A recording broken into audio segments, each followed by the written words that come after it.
Hey everyone, host of Shelves, Jeremy Meyer here. If you like the podcast, I thought I'd recommend a couple others for you. If you want to hear more about unproduced scripts, check out Screenplay Archaeology.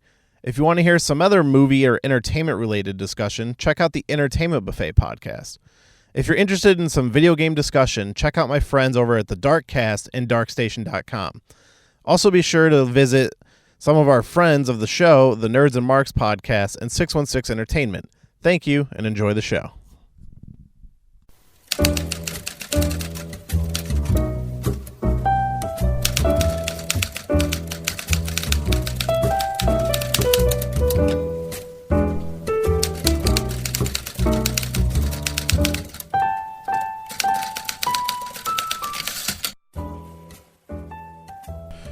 Hello, everyone, and welcome to today's episode of the Shelved Movie Podcast. I am your host, Jeremy Meyer.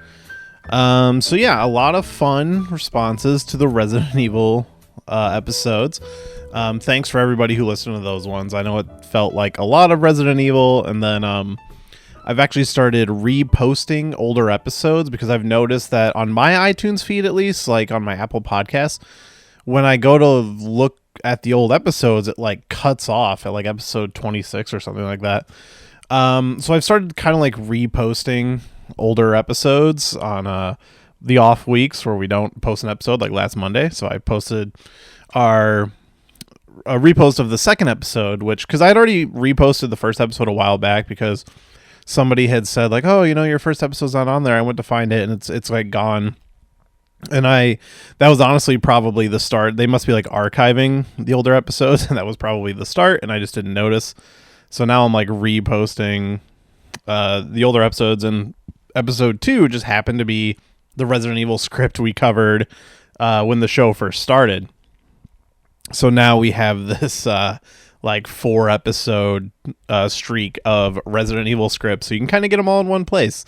And I hope that didn't feel like way too much. But yeah, so today's episode is possibly going to be a little different. I'm going to be talking about a movie that came out recently and is I feel like it's fair to call it polarizing, at least on the like internet social circles. There seem to be either two sides of the fence on this one. It's either kind of you love it or you hate it type thing. I do feel like I fall somewhere in the middle, but maybe a little more on the negative side. But today we're going to be talking about Joker, the 2019 Joker starring Joaquin Phoenix. A script for that movie like kind of leaked out a little while ago, and I was searching around for it, trying to get my hands on it. I heard it wasn't that different from the movie, but I eventually did manage to find a copy of it, and reading through it. There is some differences that make it worth talking about. So I am going to discuss the script a little bit. But this episode is actually going to be kind of split in two. So first off, I will say you should see the movie to make sense of this episode. I'm going to run through the plot a little bit, but I'm not going to speak very heavily on it. I saw the movie a little while ago, and I'm going to try to remember everything that is different from the movie and the script, because I've only seen it the one time so far. But like I said, the episode is going to be a little different. So the first half, I'm going to talk about the script, because honestly, the script is about 80% of what the movie is. Like most of the dialogue is the same. All of the scenes are there. There's just some extra scenes or some things that are like mixed around and stuff like that. So there's a little bit of a difference enough that it's worth talking about. But overall, it is that movie. So I would just say, see the Joker movie, and I'm really only going to be pointing out the differences. So it would kind of make for a short episode, and this probably is going to be a bit of a short episode anyway. But I'm going to, on the second half of the episode, I'm just going to review the movie, the actual movie we got. I'm going to try to avoid talking about my thoughts and opinions on the actual elements of the movie as I discuss the script, although some of that stuff will come out because it plays into how I feel about the movie and like the things I think are good about the script and stuff like that. So yeah, if you haven't seen Joker, I would say watch it before this episode, or at least read up on it if you don't care that much about watching it. But yeah. So let's just get into it. I'm trying to think if I have any other opening stuff to get into. I will say, be sure to check us out on social media, the at Shelved Podcast on Twitter and Instagram. I've been running a lot of polls lately, so I'm going to start kind of analyzing some movies on Twitter, and I'm literally just typing them out in one long thread and saving them. So when I'm done, I am just going to drop that thread, and I'm currently in the middle of writing 2 of those for Spider-Man Into the Spider-Verse and Terminator Genesis. I did some more polls recently over this past week. I think I have the first 5 or 6 movies selected now. So, Spider-Verse will be the first one because that was the first one voted for. I'm going to try to stick to doing it in order, but I might jump around because the second one's supposed to be Gone Girl, but I'm already way done or halfway done with my Terminator Genesis stuff. So that one might possibly drop earlier. But yeah, so be sure to check that stuff out. Be sure to check us out on Patreon, patreon.com/shelved. And I will possibly be having some t-shirts pretty soon here. So if you want to, the best way to help the show will be when those t-shirts drop. If you buy one shirt, that covers the server costs for a month. So that would be super appreciative. But yeah, let's get into the episode. So Joker, like I said, the script is about 80% of what the movie actually is. The first big difference is the opening scenes are switched around. So if you start at the movie, the opening scene is Joker dancing in the street, waving a sign, having a good time, and then he gets mugged by the kids, and then it cuts to him talking to his therapist. These scenes are switched around in the movie. And the movie opens with him with his therapist, and then cuts to him on the street. And honestly, I think the dancing on the street is the stronger opening. It's a decision that was made that I think helped the movie. And honestly, reading this script, it shows how editing can help and hurt a movie. Assuming they filmed everything in this script, or this is an earlier draft, so clearly some things changed. Maybe some of this stuff was just ripped out of the script before the movie got filmed. I like to hope that maybe some of this stuff got filmed and maybe it'll get put back in. I kind of hope it would. The one thing I will say, if I was Zazie Beetz, I would be furious at this movie because I'm sure she read a script similar to this one, which to kind of discuss what we'll be discussing later. She has a much larger role in the script than she did in the final movie. In the final movie, I feel like she's barely present, that if you completely cut her out, it would be inconsequential to that movie.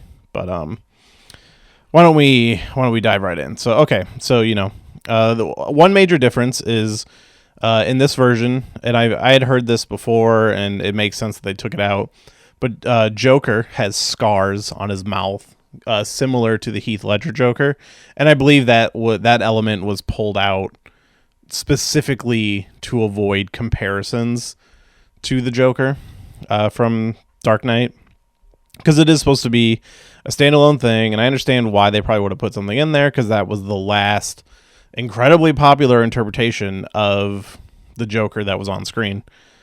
So we have that scene. They talk about him having his scars. He always kind of picks at him. It's like a nervous habit to go along with his laughing. So from there, he goes to meet his mother. We're introduced to his mother.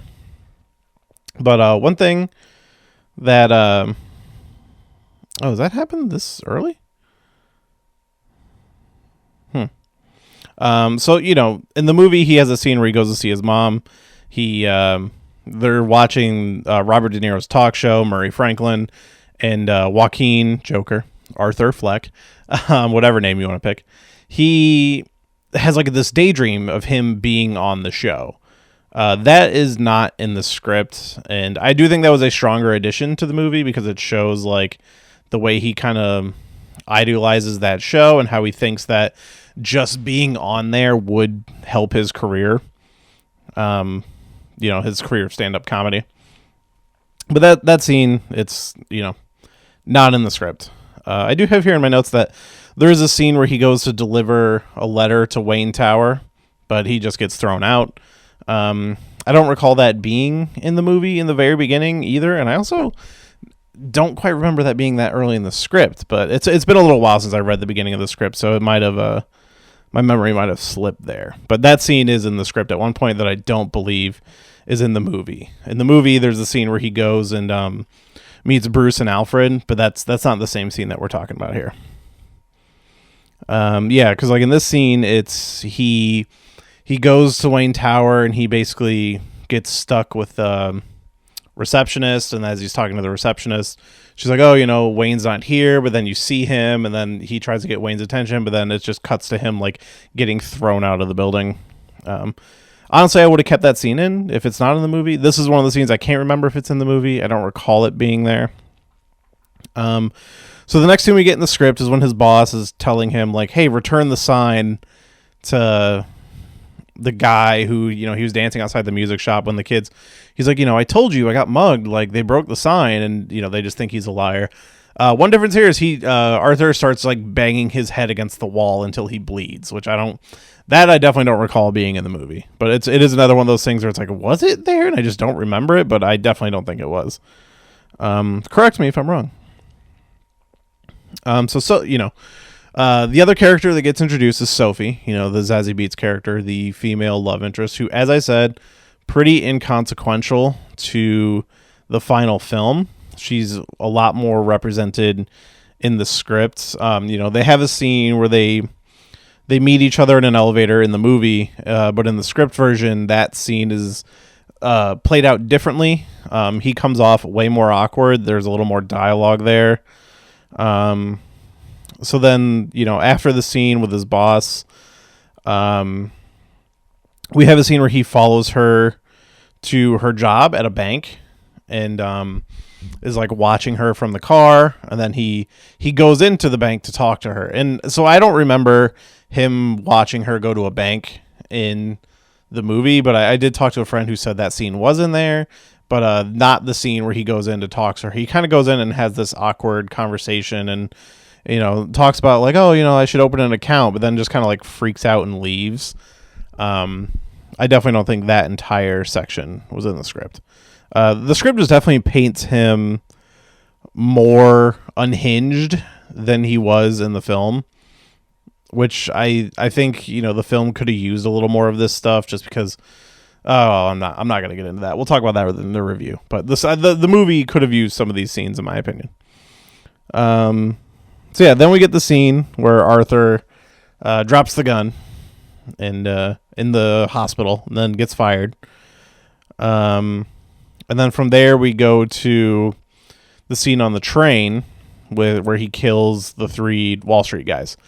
So one thing I don't remember about the movie is, so I definitely know they sing Send in the Clowns as they're beating him up, but I don't remember if when he starts shooting them, like the actual song cuts in like immediately where they stop singing as he like kills the 3 guys.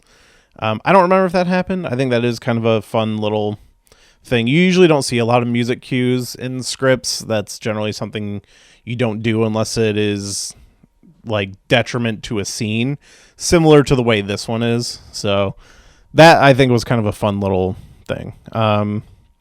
So, from that part, it's similar to the movie. He runs from the train into a bathroom, but this time he doesn't dance in the bathroom, which is a beautiful scene when you think about it in the movie, but to me doesn't really make sense for his character. And I'll say the 2 big dance numbers, I'll call them, are neither of them are in the script. So maybe that was a thing that the word is that Joaquin did improvise the dancing scene in the bathroom, and that probably led to the dancing on the stairs scene, because that is also not mentioned in the script at all. So maybe that's just Joaquin's interpretation of the Joker.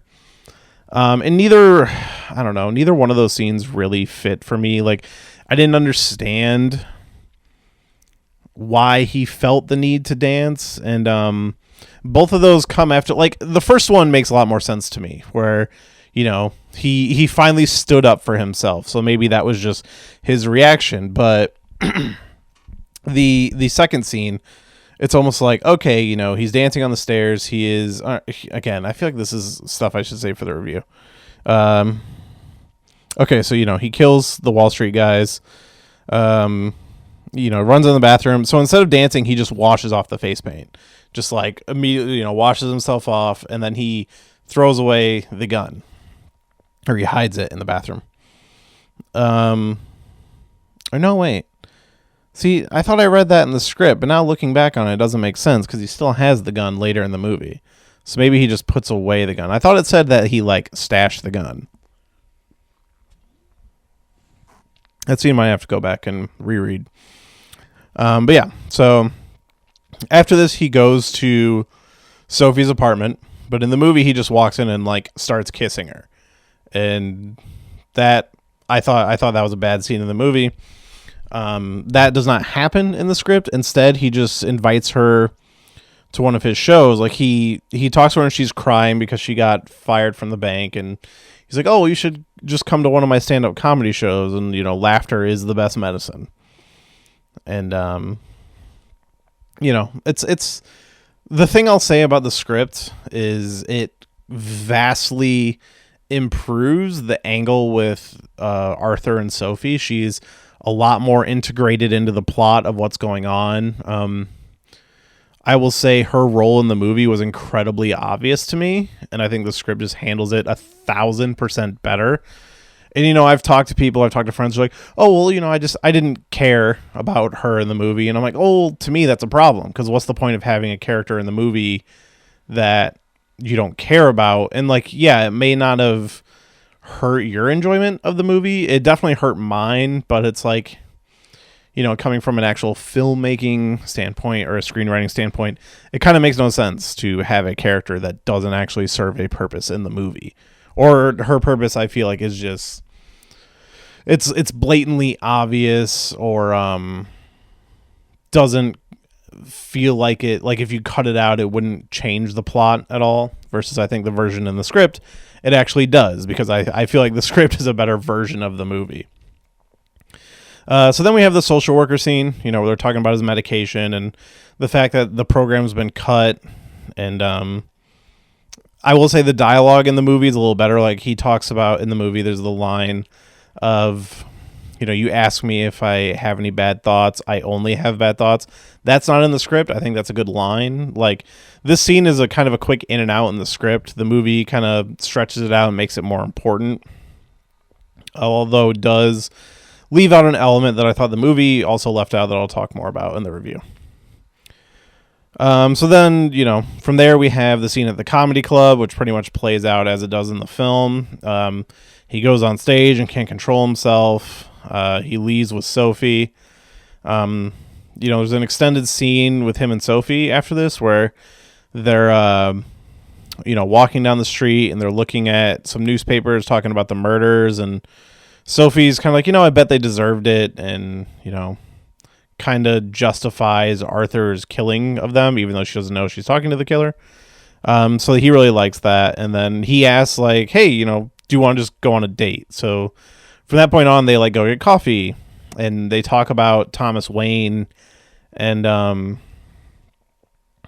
Arthur tells her about, the fact that he had a brain injury as a kid, and he addresses the scars on his face that kids were making fun of him. And so he cut his mouth with a razor and gave himself, because kids were making fun of him, saying that "Oh, you never smile. Why don't you smile more?" So he cut himself with a razor, and it's kind of there. Are you happy? So again, it's very similar to The Dark Knight. Even that kind of explanation was pulled from one of the stories in The Dark Knight. So I think it's a good thing that they did pull this out. Although I'll get to that in the review. Okay, so then we have the scene where Joker goes home and he finds the letter from his mom, talking about how he was Thomas Wayne's son. So, that scene kind of plays out pretty much as it does in the movie. Then we have the scene where he goes to work and is cleaning out his locker. I feel like this was in a different place in the movie.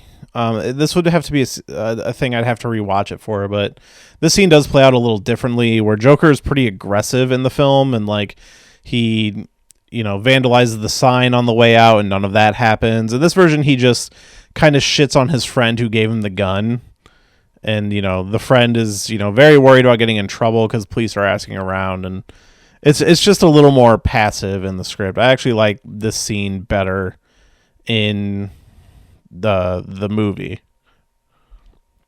So after that, we have the scene where Joker goes to see Bruce and Alfred, trying to get to Thomas Wayne, where he's doing the magic through the gate and touching Bruce's face, which is very awkward. That scene pretty much plays out the same, although there's a moment where he tries to like reach through the gate and strangle Alfred after Alfred laughs at him for talking about his mom. I don't remember if that happened. That's one I would like someone to correct me on if it did. I wish I could have given this movie a second watch before I did this, but honestly I kind of didn't want to, that'll come up later. Spoiler. So yeah, Joker comes home to his mom being picked up by an ambulance. This is a similar scene from the film. He goes to the hospital, and then the two officers are there. All of this pretty much the same. There is a longer scene where Joker talks to one of the hospital residents about medication, saying that, she had all these medications in her system that she's clearly not taking anymore. And, that could have caused her stroke. A little more attention paid to the lost medication, which is something I think the film kind of dropped a ball on. I should point out no Sophie in the hospital with him, which was something that felt very out of place to me in the film.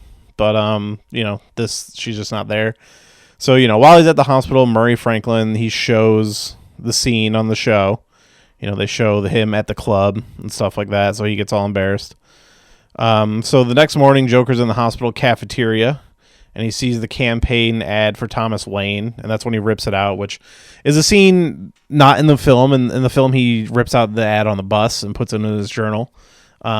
This, it's him in the hospital, and people are coming up to him like, "Hey, weren't you the guy on the TV last night?" Kind of making fun of his appearance on the Murray Franklin show, and they kind of poke fun of him, and he basically threatens to kill them if they don't leave him alone.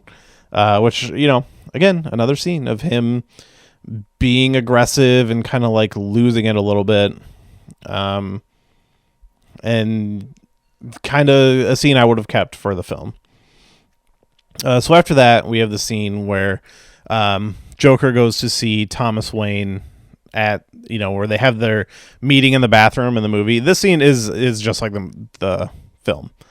Nothing really different there. Their version of Thomas Wayne, is a little shitty, just like in the movie. And, that's something I actually kind of liked about that movie.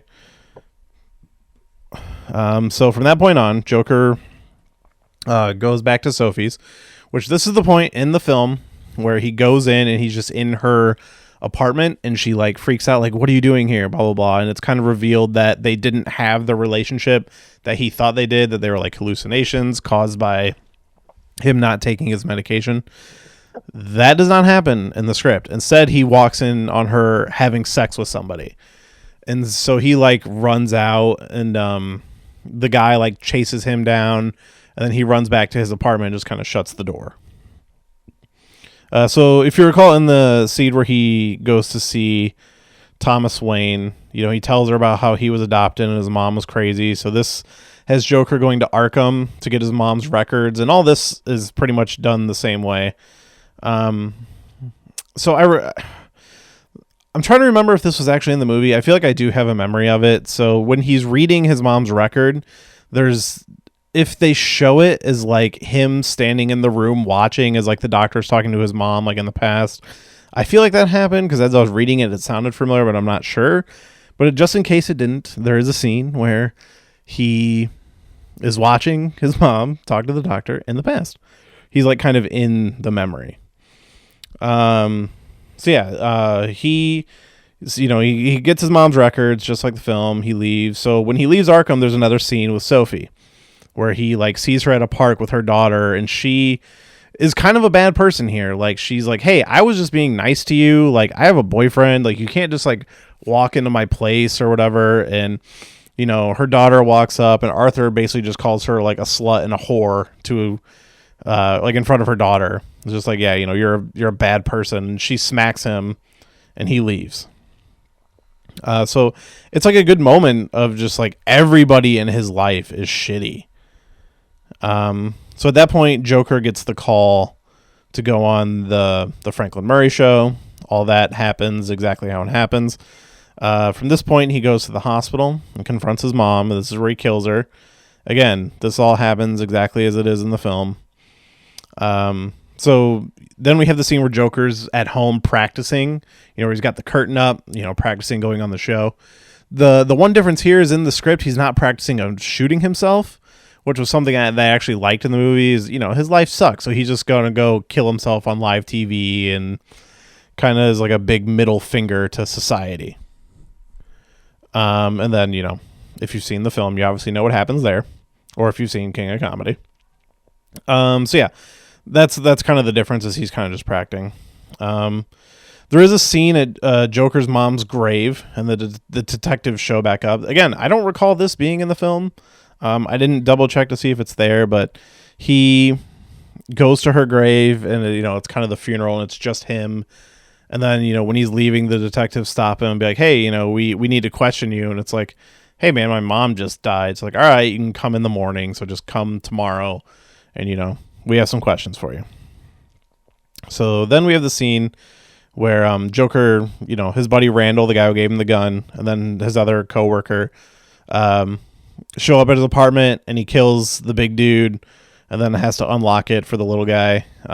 That's all pretty much as it is in the film, although there is the one line that's not in the script where he tells the little guy, he's like, you were always nice to me, like I'm not gonna kill you because you're always good. That's not there. I think some of that little human moment would have been kind of a nice thing to leave in. So yeah, then Joker paints his face, leaves for the show. He goes and slips a note under Sophie's door saying that he to watch Murray Franklin tonight. And then he walks outside to, what would be the famous stair dancing scene, but that does not happen here in the stream. He just walks out, and the detectives are there. So then he runs, he runs onto the train. All of that happens pretty much exactly as it is in the movie. One of the protesters gets shot, and then the cops get beat up. So then that leads into the talk show. The talk show is, the major events are all there. The dialogue is a little different. It's mostly the same, but there's like tiny little differences. It's still great. It's still the best scene of the movie. Even, on paper, on film, like that is the one moment of this that stands out to me. So, he does what he does. He shoots Murray Franklin on live TV. There is a little bit of an extended scene afterwards. Like he does, he talks to the camera and stuff like that. So one of the big differences here is the note he left Sophie. So she is watching it on TV. She sees everything and she freaks out. I know there was some theory going around of people saying that they thought that Joker killed her. And I don't know what that was all about, like where people got that theory. I know there was an article recently where Todd Phillips, the director, was out there, or writer and director, was out there talking about her fate in the movie. I did not read that article, but I don't know. To me, there was nothing in the film that even remotely gave me the idea that he killed her, that it was cut or off screen or anything. But this version of the script confirms that she is alive. She was watching it on the show, and nothing happened to her. It would have been too much, I think, if he went after her. It honestly wouldn't have made sense. But yeah, so she sees what happened home. Also, an extended part is we see him get tackled and arrested by like people in the studio.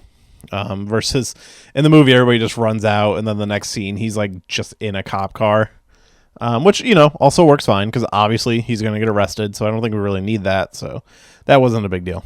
But, definitely something I could see that they filmed and might have just trimmed in editing because save a minute here. We don't need this because the movie is like a little over 2 hours.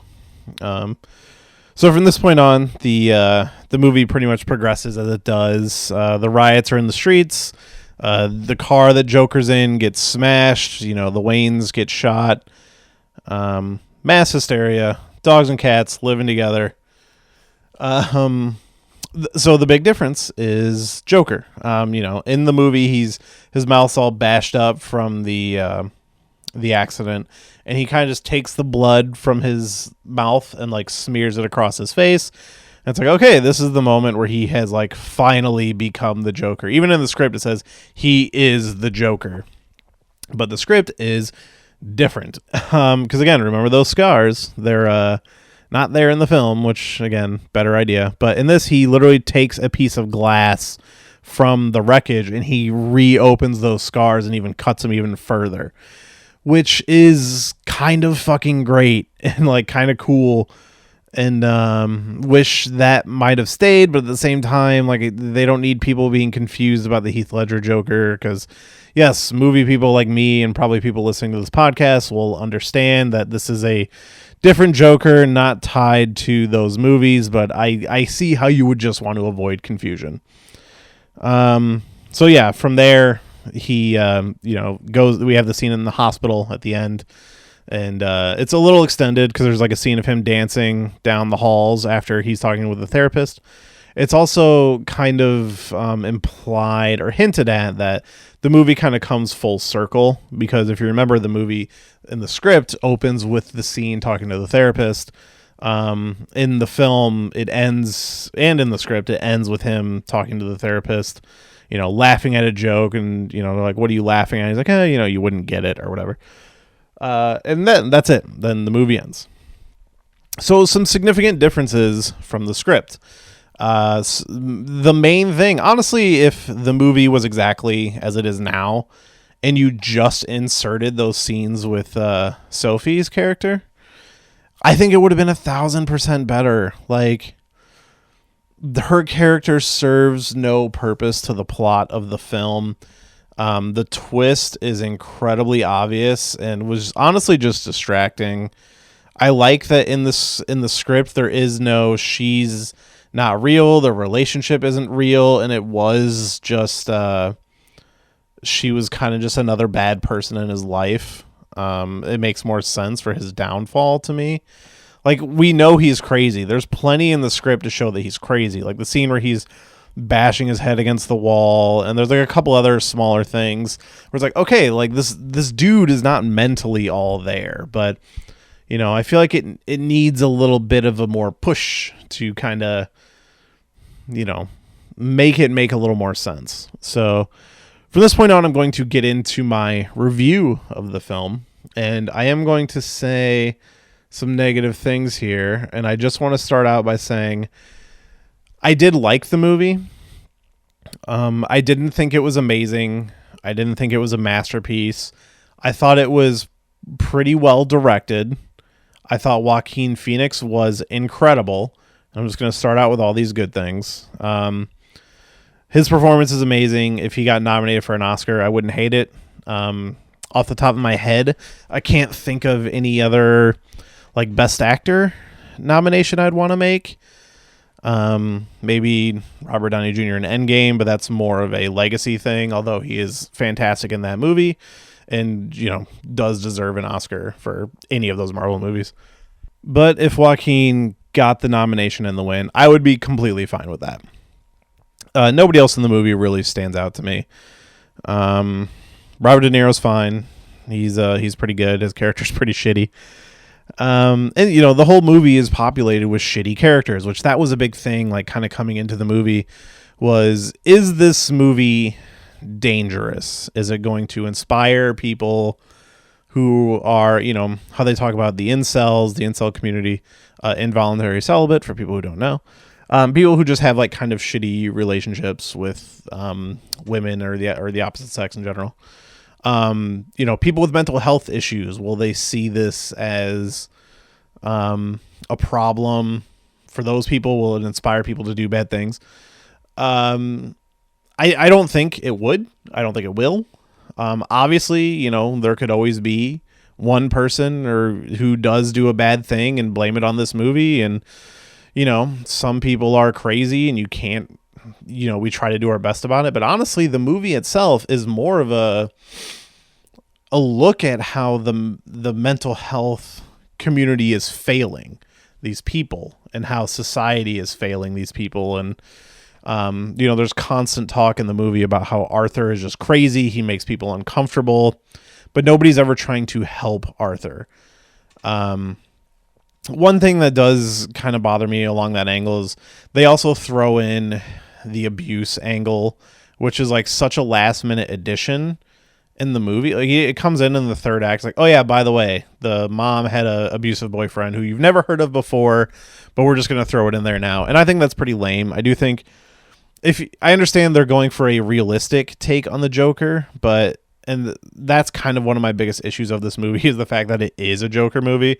If this was honestly just like, hey, here's Arthur Fleck, a guy who became a serial killer, I would have enjoyed this movie a lot more.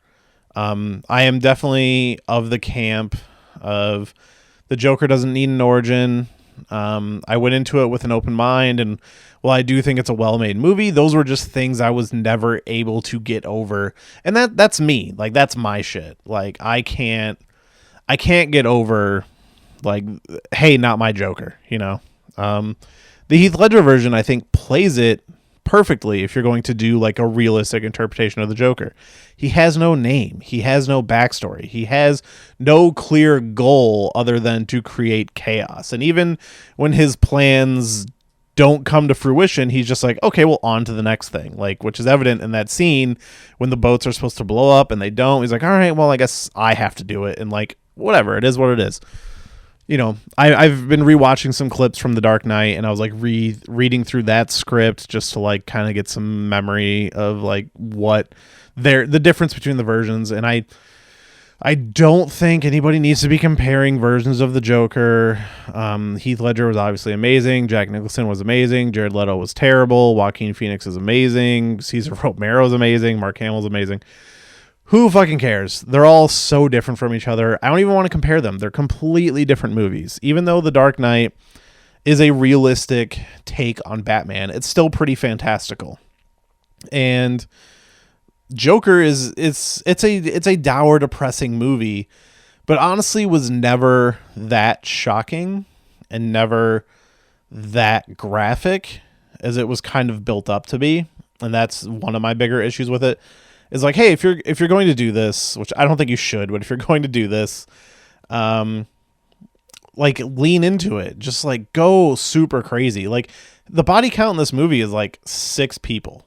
And like, sure, that's a lot for, not all of them are even done by him, but it's pretty tame for what was kind of billed as like, oh, this is going to be a dangerous movie. The movie's not as dangerous as people wanted it to be, and it's not as much of a masterpiece as people wanted it to be. Honestly, like I looked at it as like, this is a 5-star performance in a 3-star movie. And I would give the movie 3 stars out of 5. Like it's okay. Like this movie is Taxi Driver. This movie is King of Comedy smashed together with some DC sprinkles on top. And everybody knows that. Nobody was secretive about that. Nobody was trying to hide it. Like, hey, these are the inspirations for this movie. We have Martin Scorsese producing it, and we're literally just making a Martin Scorsese movie where a guy paints his face, and he just happens to be called the Joker. But people calling it like, oh, finally a comic book movie that's real cinema. Like, these people need to fuck off, because all movies are real cinema. The fucking Room is real cinema. Like, this is not something I'm going to sit here and debate with people. If you make a movie, it's cinema. It doesn't matter if it's good, if it's bad.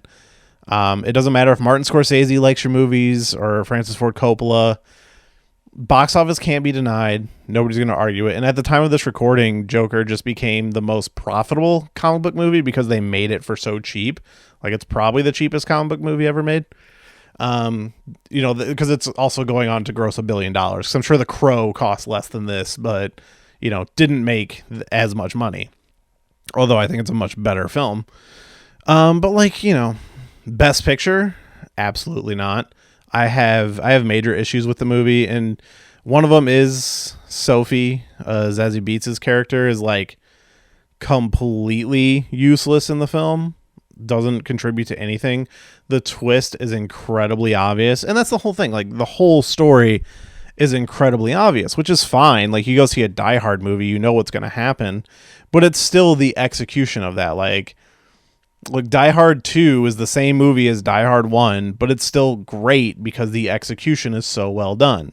And, all of those sequels except for 5, you could say the same thing. It is a comic book movie that takes itself seriously, but I would say every comic book movie takes itself seriously.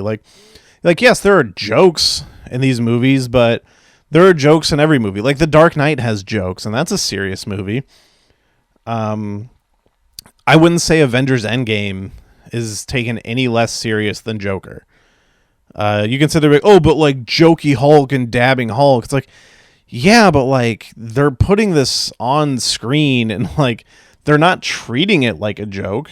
This is just where they see the characters going. It's not like they're making fun of the Hulk. This is just the progression of his character over 11 years, over 20 movies or whatever it is. And that movie opens up with watching Hawkeye watch his family disappear.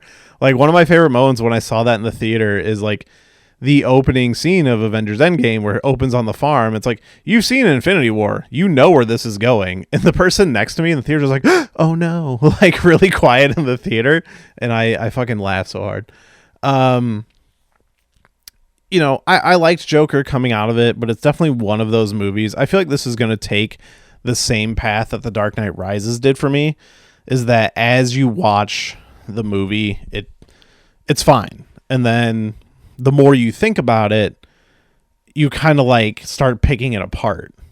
And you're just oh yeah, but this, and oh yeah, but I guess this. And then you're oh, well, maybe maybe I didn't like it as much as I thought I did. And then, years later, here we are now in 2019. When did Dark Knight Rises come out? 2013, 2012, somewhere around there? I came out of the theater oh yeah, this is great. And then in the coming months, I was oh yeah, this movie's got some plot holes you could drive a truck through. And then now come 2019, I'm you know what? Fuck it. I love The Dark Knight Rises. Yeah, it's got some issues, but it's still great. It's still better than half the other movies that came out that year. So I feel like Joker could very well go through that same process, but because of where Twitter is right now and social media, all you hear is this movie's a masterpiece, fuck Marvel, Marvel can't hold Joker's dick as it pisses, and it's everybody needs to calm down. Honestly, I would put it up against even one of the weaker Marvel movies and point out that there's probably less plot inconsistencies in Thor versus Joker. But I would definitely say Joker's a better movie than Thor. But would I put it up against Avengers Endgame or Infinity War or Civil War, any of that shit? No, probably not. It's a good movie. It's fine. People are going to call it a masterpiece because it feels like a more down-to-earth movie, but it's just copying what's been done before, which is what movies do. Speed is Die Hard, stuff like that. I don't know why I keep coming back to Die Hard. I'm trying to think of what were some of those other things I wanted to bring up points about. I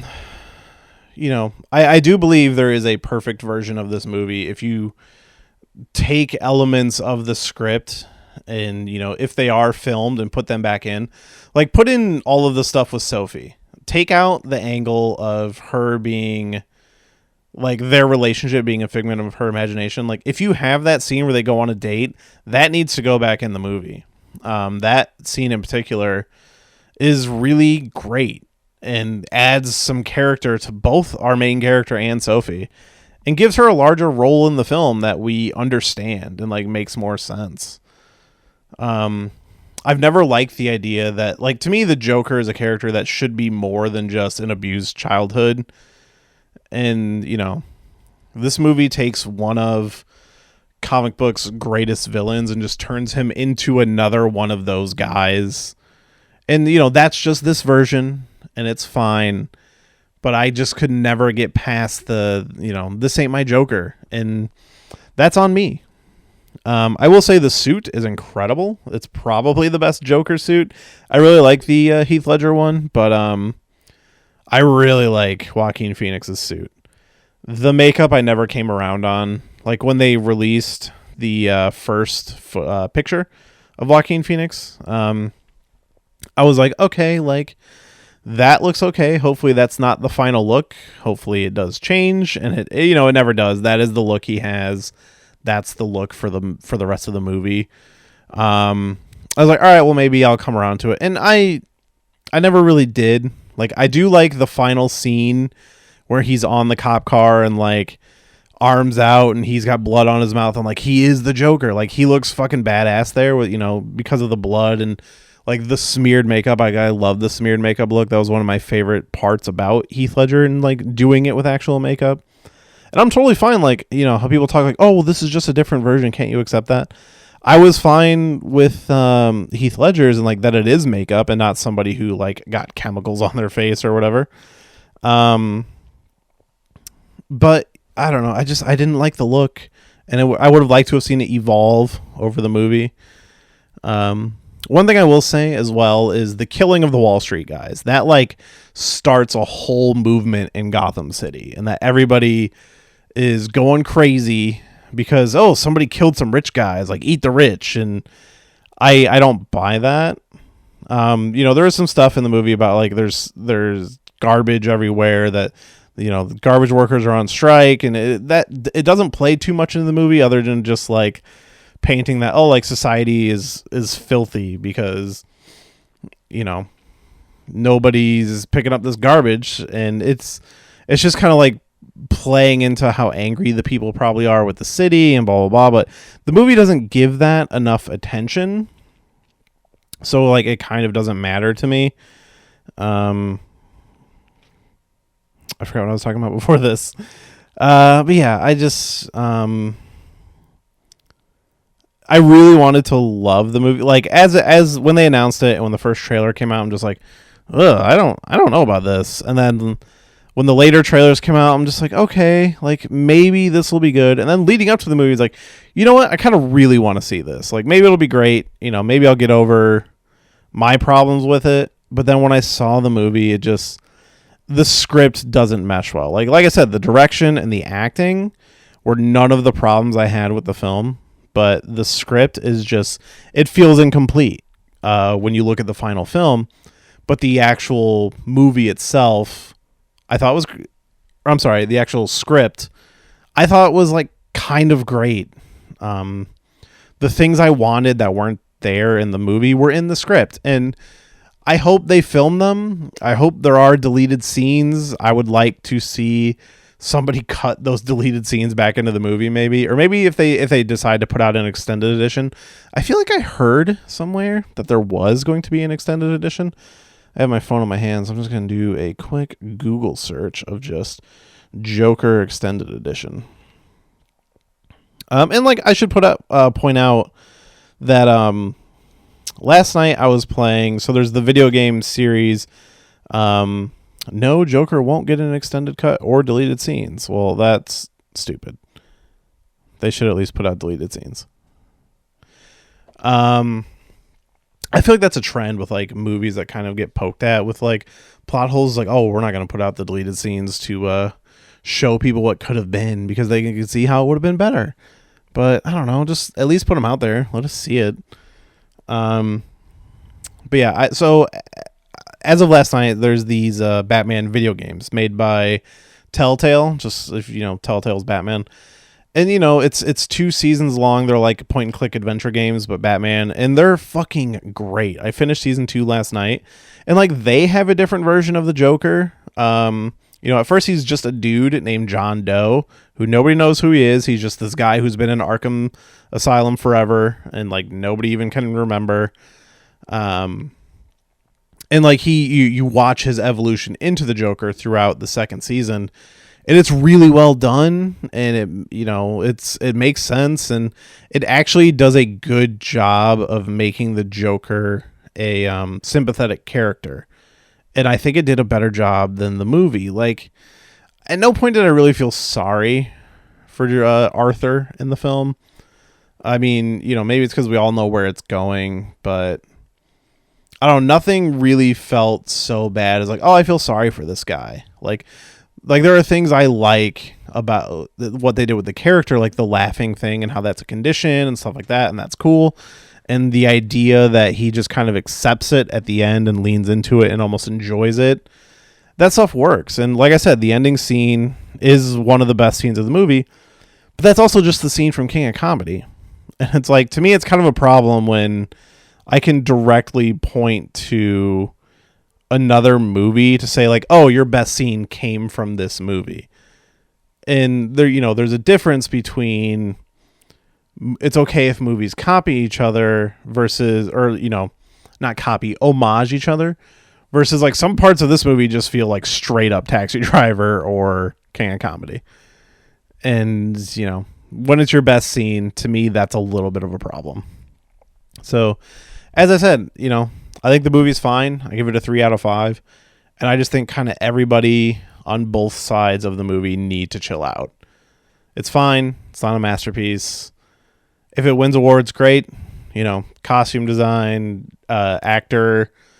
The music's pretty good, although a little repetitive. I don't think there's a lot of variety in the score, but I do like the theme a lot.